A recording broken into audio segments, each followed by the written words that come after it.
Hey everyone, this is part of the video for lesson 4C. But before I open up 4C, which is going to be in another video, I want to go through this with Desmos quickly. I haven't figured out how to record one video and switch screens. And what I mean by that is right now on my screen, I have switched over to my 4C worksheet, but you just see Desmos. So as a result of that, I am recording two videos. This video is strictly just going to be a precursor, like a warm-up. Bet you guys missed those. A quick warm-up using Desmos. You don't need to write anything down. Just follow along. And then my next video is going to be discussing the worksheet itself. So let's give this a go. Now, okay, so first off, all I did was I grabbed y equals x squared. Yeah, now obviously, I wouldn't expect you to look at that and go, boom, I got it. No. As of right now, your job is strictly just to use a table of values. Sub in random x values and find the corresponding y values. So to keep things simple, I would use the x values of 0, 1, 2, 3. Okay.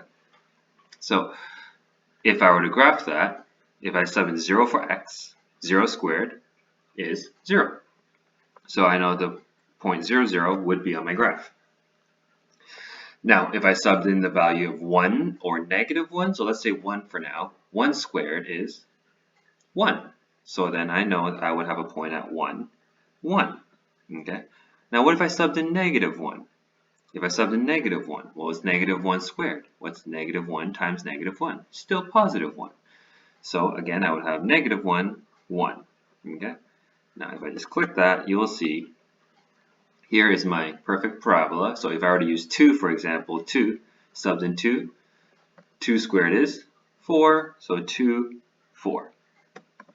And there, you get the idea. I can't land on it perfectly, but 2, 4 will be there. If I subbed in negative 2, same thing. Negative 2 squared is 4. Negative 2, 4. Okay? I can keep going. 3 squared is 9, so 9 will be somewhere here. Negative 3 squared is also 9, somewhere up here. Now, because we know they're symmetric, obviously, if at negative 2, so clearly I can see my 0, 0 here is my vertex, based on our last video.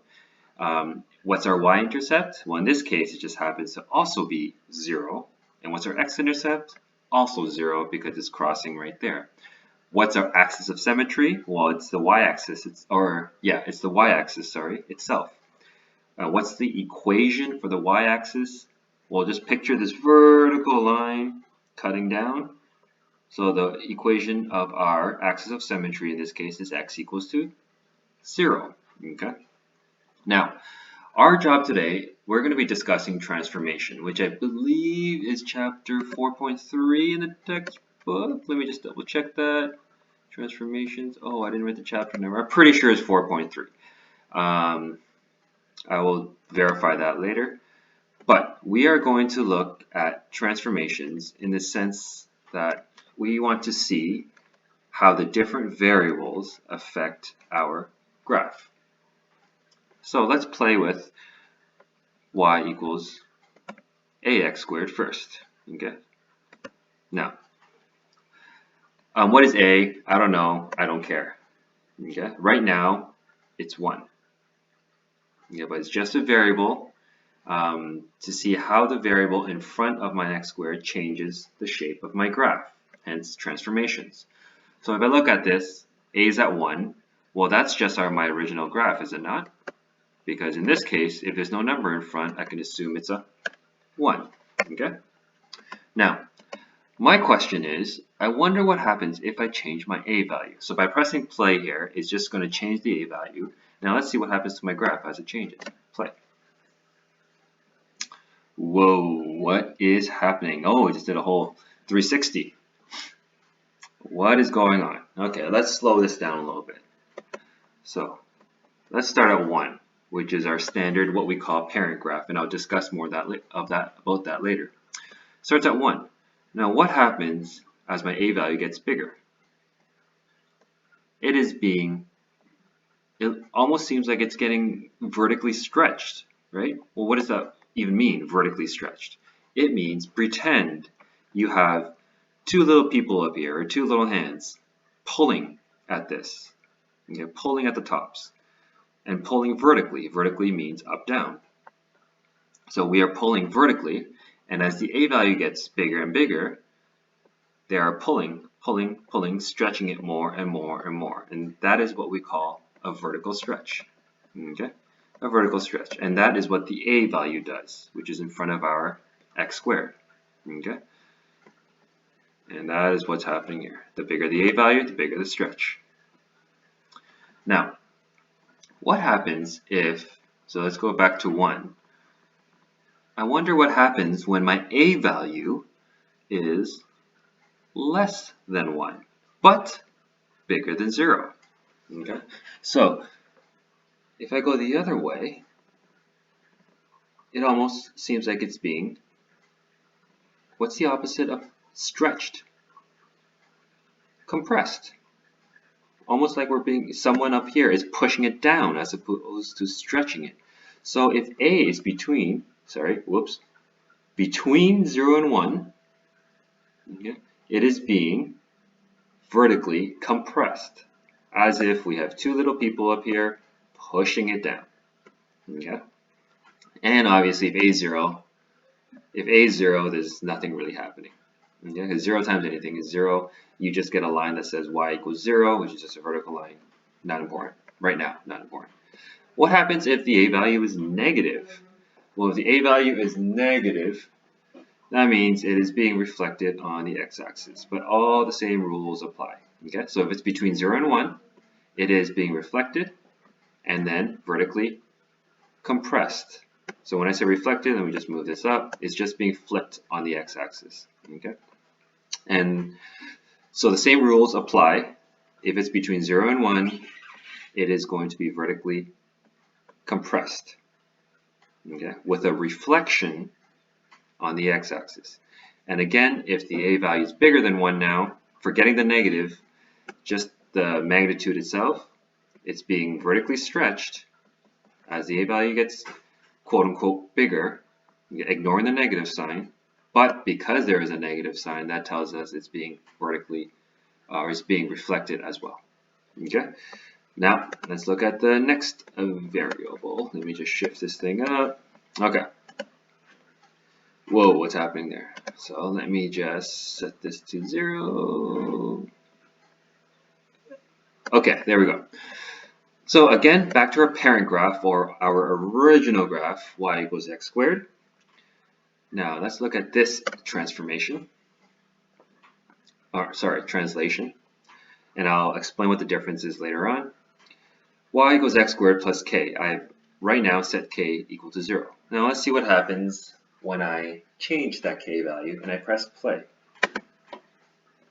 Well, compared to the parent graph, what's happening? It looks like it's being stretched and compressed, but don't picture it that way. Picture it as it moving up and down. Okay? So that k value just moves our graph up and down. So if I have a k value of, let's say, 3.66, that means our entire graph has been shifted upwards or shifted vertically, I would accept both, or downwards, or shifted down vertically by whatever the k value is. So you notice how it's 3.66, well, it's 3.66 there too. Let's say it's 5, well, it's shifted up by 5. Well, let's say if it's negative 3 point blah, it's negative 2 point blah, that's negative 2 point blah. Okay, last but not least, our last translation. Again, my parent graph is still there. I am going to hit that. And whoops, I want this at 0. Let's go to 0. Okay. Again, looks just like the parent graph. Let's see what happens when I press play. Play. What is happening? It is shifting to the left and right by whatever the h value is. Okay? So let's pause it at, I don't know, I'm going to pause it now. Sure. 8.5. So my h value is currently in 8.5. So here, that would be my 8.5. That means my graph has been shifted to the right by 8.5. Okay, now pay attention to the negative sign there. That says negative 8.5, but it was shifted to the right by 8.5. Okay, so it's counterintuitive. And again, I'll explain later on why that is true. Now let's see what happens when my h value is a negative 3.4. Well, look at that. It shifted to the left by 3.4. But what would I see here?